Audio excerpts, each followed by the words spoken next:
I'm Michael Constantine, manager of the National Civil War Centre here in Newark, and I'm going to take you round. And here we are in one of the Civil War galleries.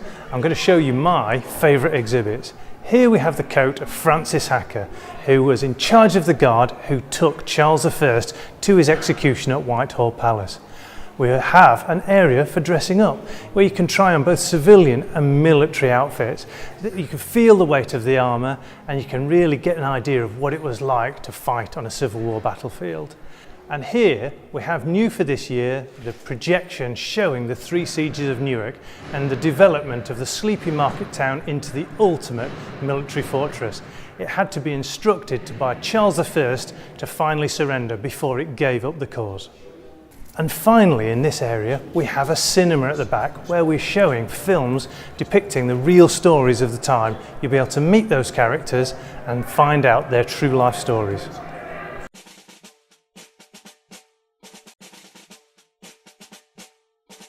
And here we are in one of the battle-scarred rooms, our new temporary exhibition detailing how people got injured in Civil War battles, but then how they managed to recover from those wounds and keep on going.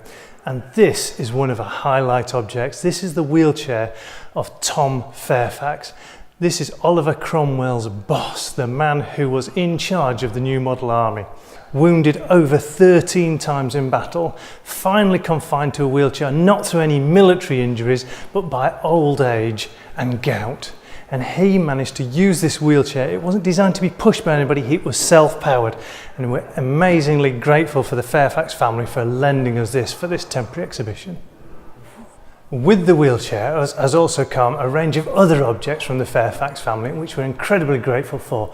We've got drinking flagons, flasks, gloves, and even Lord Fairfax's boots, which we're able to show to the public for the first time.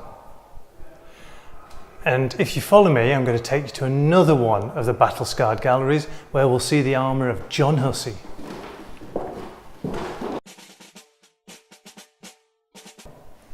This is the armour of John Hersey. It's an incredibly rare survival to be able to show people the armour of somebody who was killed in battle. We know it was John Hersey's. His body was taken with the armour to the family home where he died over 4 days later.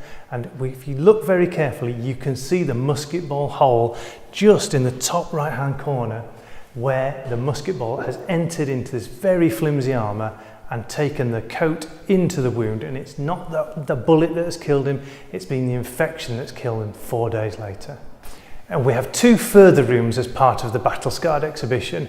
These rooms demonstrate the surgical techniques that were used both at the time, some of which are used today, and what happened to those who were maimed in battle, and the stories of those who were left behind, the widows and some of the widowers whose stories we're able to tell. And in another gallery, we showcase the best of Newark's 4,000-year history with objects such as this Iron Age gold torque.